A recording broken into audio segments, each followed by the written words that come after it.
Vous êtes chef d'entreprise, cadre ou jeune entrepreneur? Votre parcours et votre histoire peut inspirer ou motiver la jeunesse africaine. Participez à votre émission Leitmotiv sur 2STV et partagez votre expérience avec ceux qui en ont besoin. Infoline 78 245 57 72. Leitmotiv. Nous avons tous besoin d'une source d'inspiration.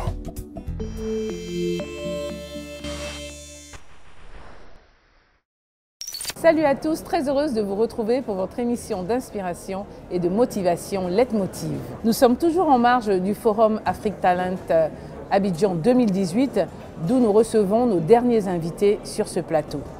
Alors bonsoir Monsieur Akoté. Bonsoir Madame. Bonsoir Monsieur Chatelain. Bonsoir Madame. Alors merci de nous rejoindre pour cette dernière émission de Leitmotiv en marge du Forum Afrique Talent Abidjan 2018.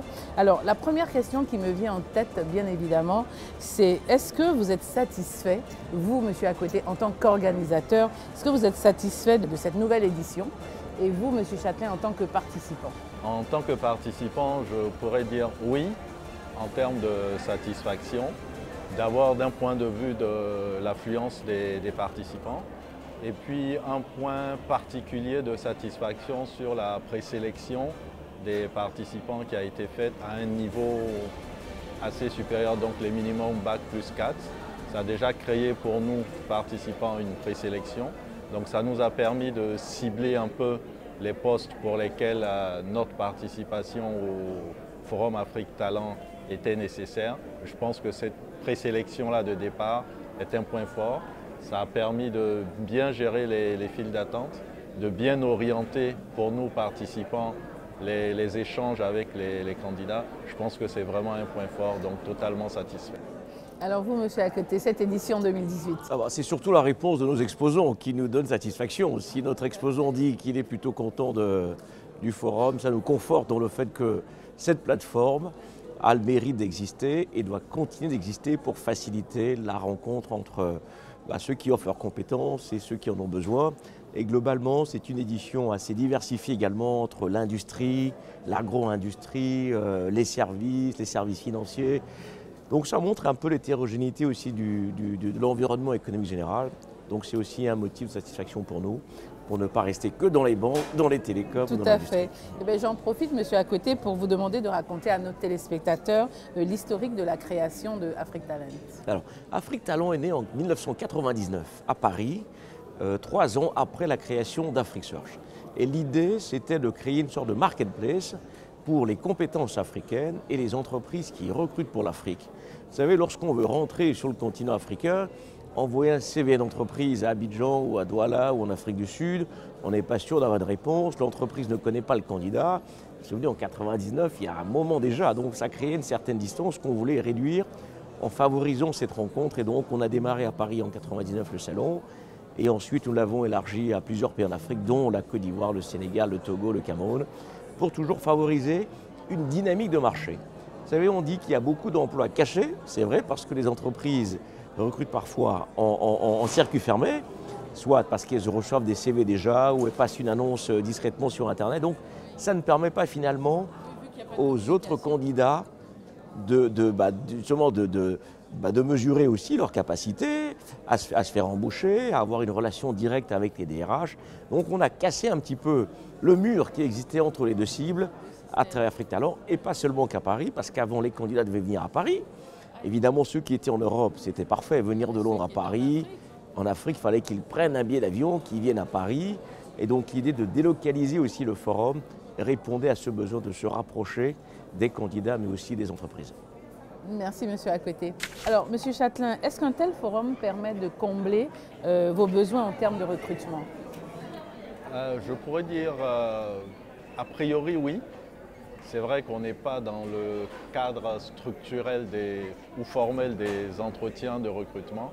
Mais comme M. Akoté l'a dit, il y a cette barrière-là déjà qui est brisée.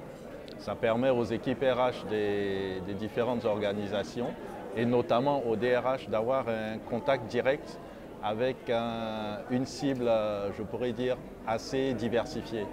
Parce que c'est vrai qu'il y a eu des présélections, il y a eu la présentation de nos offres et de nos besoins. Mais au-delà de ces offres et de ces besoins-là, nous avons reçu aussi d'autres profils, d'autres candidatures qui pourraient intéresser l'entreprise. Donc certes, ça nous permet d'avoir un face-à-face ciblé avec des potentiels candidats correspondant à nos besoins, mais ça nous permet aussi d'élargir notre champ et d'élargir notre, j'allais dire, notre bibliothèque de candidats, si je puis employer ce mot, et donc d'ouvrir un champ plus large, plus ciblé et plus intéressant pour nous, les entreprises. Ça vous fait aussi gagner beaucoup de temps?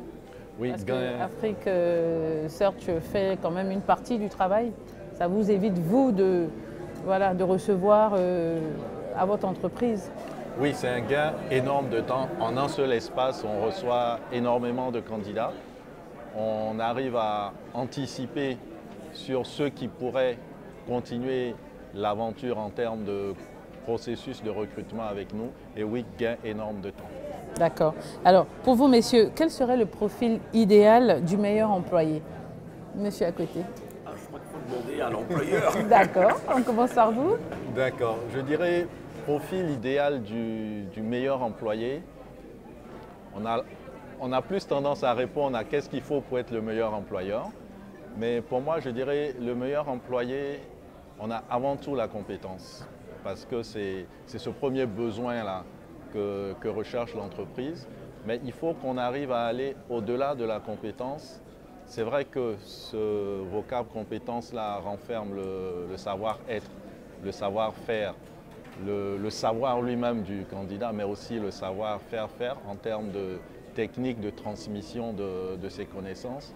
Mais pour revenir à notre entité, donc le groupe SIFCA, en recherchant un employé, on recherche aussi un esprit, donc un comportement, une personne qui peut développer des aptitudes pour adhérer avant tout à nos valeurs, à nos principes, à la vision qu'on se donne. Et ça, pour moi, c'est tout aussi important que les compétences. Ne plus se limiter uniquement aux compétences, rechercher un comportement, un état d'esprit, ce qui fait que très souvent, on pense que notre processus tire en longueur, mais c'est parce que vraiment, on cherche cet employé idéal-là qui arrive à combler cette dualité comportement et compétences pour entrer dans l'esprit de nos valeurs et de notre vision. D'accord, Monsieur Châtelain. Alors vous, Monsieur à côté, quelles sont les difficultés que vous rencontrez le plus souvent? Alors c'est vrai qu'indirectement, nous sommes employeurs aussi, puisque nous avons des employés. Et M. Châtelain le disait si bien, ce qu'on appelle les soft skills, c'est-à-dire votre attitude, les relations interpersonnelles. C'est autant de choses qui sont extrêmement importantes aujourd'hui, et surtout votre capacité à vous adapter. Et donc nous, effectivement, quand on recherche des collaborateurs ou même pour des clients, nous essayons de voir dans quelle mesure ces candidats peuvent s'adapter aux mutations de demain. Vous savez, quand vous prenez tous les secteurs d'activité aujourd'hui, que ce soit le secteur financier, le secteur des télécoms, même l'agro-industrie, c'est des secteurs qui sont en pleine mutation avec l'évolution technologique qui est extrêmement forte. Donc c'est-à-dire que certains métiers qui existent aujourd'hui peut-être n'existeront plus demain ou évolueront tellement qu'il faudra une forte dose d'adaptabilité aux candidats pour s'adapter à ces mutations. Et donc la question d'adaptabilité devient un élément important dans les recherches que nous faisons, y compris pour nos clients, parce que nous essayons également de comprendre les activités des clients, de voir les mutations qu'il y aura dans ces secteurs pour que le client ne revienne pas dans 6 mois en disant le candidat il est un peu rigide, hein, il n'arrive pas à s'adapter. Et donc on essaie d'intégrer ces éléments comportementaux d'adaptabilité, d'innovation. On teste un peu ces éléments chez les candidats. D'accord. Alors est-ce qu'il y a une erreur à ne pas commettre quand on obtient son premier job? Est-ce qu'on peut parler d'erreurs à ne pas commettre ou de bonnes actions à pouvoir accomplir? Je dirais pour moi, pour tout candidat qui obtient son premier job, si on peut appeler ça erreur, il ne faut pas être imbu de sa personne. Il ne faut pas penser qu'on a tout gagné. Bien au contraire, je dirais c'est maintenant que tout commence. Oui, donc avoir beaucoup d'humilité, se mettre dans des dispositions d'apprentissage, parce que pour un premier job, on peut avoir l'essentiel des connaissances, l'essentiel des diplômes, on peut avoir le profil requis, mais quand on fait le pas entre notre monde d'étudiants et le monde de l'entreprise, c'est un grand changement. J'aimerais imager ça en disant, on est copains et copines, on est fiancés, mais quand on passe le cap du mariage, c'est une nouvelle vie, c'est un nouveau commencement qui a ses règles et ses réalités. Pourquoi? On était étudiant, on était face à des enseignants, on devient maintenant employé, on est face à un employeur. Et une entreprise, elle a des valeurs, elle a des règles, elle a une mission, mais elle a aussi des objectifs à atteindre. Et malheureusement, on n'est plus tout seul face à son employeur. On vient intégrer une équipe. Donc prendre une bonne dose d'humilité. M. Akouité a parlé de l'adaptation, se mettre dans l'esprit ou dans la peau de l'environnement professionnel qui nous accueille, tout à fait.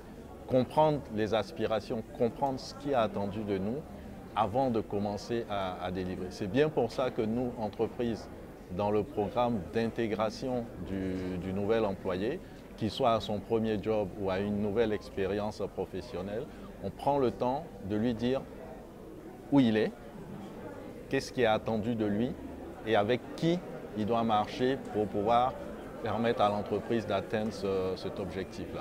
Donc une bonne dose d'humilité, se mettre en position d'apprentissage pour bien comprendre l'environnement professionnel dans lequel on se trouve, bien connaître ce qui est attendu de nous dans notre activité d'un point de vue individuel, mais aussi dans notre activité d'un point de vue collectif, connaître les résultats attendus et savoir quelle est notre part à apporter pour la réussite de l'équipe au sens restreint et de l'entreprise au sens général. Merci. Effectivement, ce sont des éléments extrêmement importants. Alors, j'ajouterais aussi la capacité à collaborer.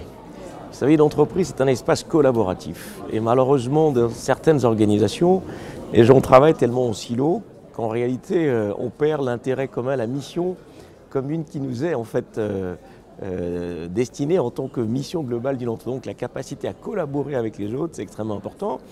Puis j'ajouterais un peu de patience. C'est vrai que quand on arrive sur un poste avec une certaine expérience, on pense peut-être tout savoir, ou quand on sort de l'école, au bout de 2 mois ou 3 mois, on pense savoir plein de choses. Et donc il y a une sorte d'impatience qui commence à poindre, qui fait que certains candidats sont pressés de changer de poste et nous renvoient un CV au bout de 2 ans. Ah ça y est, j'ai tout vu, il faut que vous me trouviez autre chose. Oui, attendez, il y a un cycle d'apprentissage qu'il faut intégrer pour pouvoir vendre son expérience ailleurs. Exactement, et surtout aujourd'hui, la nouvelle génération a moins cette patience. C'est-à-dire qu'elle veut aller aussi vite que les technologies. Vous savez, c'est la génération immédiate. Et donc, ils ont tendance à passer 1 an sur un poste et puis dire « Ah, ça y est, je m'ennuie, il faut que j'aille faire autre chose ». Et puis surtout, exactement, en Afrique, ça ne s'y applique pas encore tellement parce que l'offre n'est pas si pléthorique non plus en termes d'emploi. Mais dans les économies aujourd'hui où l'offre d'emploi, je ne vais pas dire pléthorique, mais en tout cas permet de changer de job, les jeunes sont extrêmement impatients. Donc au bout de 6 mois, ils veulent changer de job. Même s'il faut qu'ils restent au chômage à mois, ils n'ont pas cette crainte, ce souci. Et donc je dirais une dose de patience pour intégrer le cycle d'apprentissage avant d'évoluer vers une autre position. Ce n'est pas inutile parfois. Alors messieurs, je vous propose de revenir sur ce plateau juste après la pub.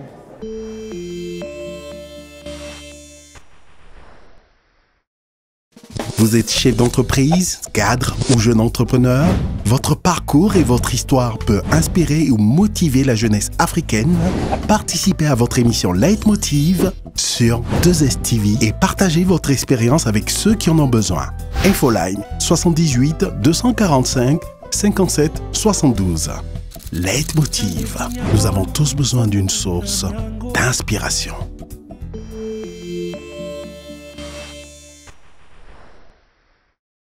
De retour avec nos invités sur ce plateau, un coucou à tous nos téléspectateurs qui nous suivent dans toute la sous-région. Alors messieurs, quel est votre avis sur la problématique de l'emploi en Afrique?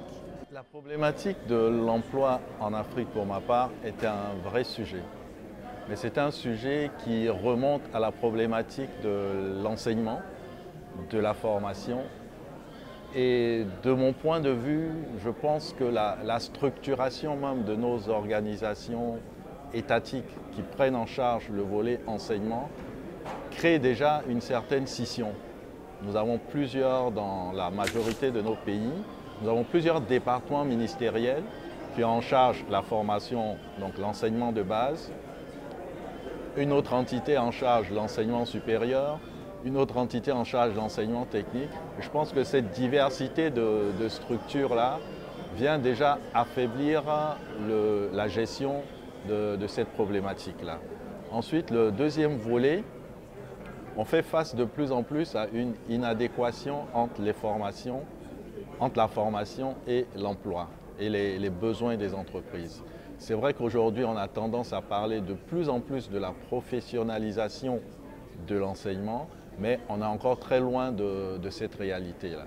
Dieu merci, dans plusieurs pays, et notamment ici en Côte d'Ivoire, le patronat a saisi plus ou moins ce problème avec les instances ministérielles. Des travaux sont en cours et on espère que dans un futur assez proche, on pourra arriver à cette réelle professionnalisation de l'enseignement où les curricula en termes de formation auront pour point de départ les besoins exprimés par les entreprises. Les entreprises ou les professionnels métiers pourront avoir leur avis à donner, pourront même être enseignants pour encadrer et accompagner ces programmes d'enseignement-là, pour qu'à la sortie, de nombreux jeunes soient déjà aptes à l'exercice du métier et que l'offre corresponde vraiment à la demande. Pourquoi? Parce qu'aujourd'hui, c'est une difficulté. C'est vrai qu'on voit ce problème-là uniquement par rapport à la jeunesse, mais c'est aussi une grosse difficulté pour les entreprises parce que cela représente un coût supplémentaire. Il faut recruter un collaborateur, il n'est certes pas à niveau.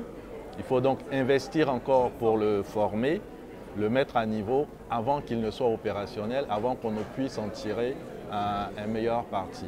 Donc la problématique, elle reste d'actualité. C'est un problème général, un problème global. Et il faut qu'employeurs et instances gouvernementales se mettent ensemble pour qu'on puisse arriver à une solution définitive. D'accord. Monsieur à côté? Effectivement. Alors, déjà, un gros problème, c'est que nous ne créons pas assez d'emplois en Afrique. On estime qu'il faudrait créer à peu près 15 millions d'emplois chaque année pour les jeunes qui arrivent sur le marché et qu'on en crée difficilement 3 à 4 millions. Donc il y a déjà un gros déficit pour absorber ceux qui arrivent. Mais comme le disait M. Chatelain, ceux qui arrivent en plus n'ont pas forcément les bonnes formations pour les postes qui sont proposés. Et puis surtout, c'est que quand on parle des 15 millions, c'est ceux qui ont fait l'étude supérieure. Entre-temps, il y en a plus de 100 millions qu'on a laissés en arrière, qui sont sortis du système scolaire, soit au niveau de l'école primaire, ou au niveau du collège, ou au niveau du lycée, et qui sont sortis sans aucune qualification. Donc ça, c'est pire.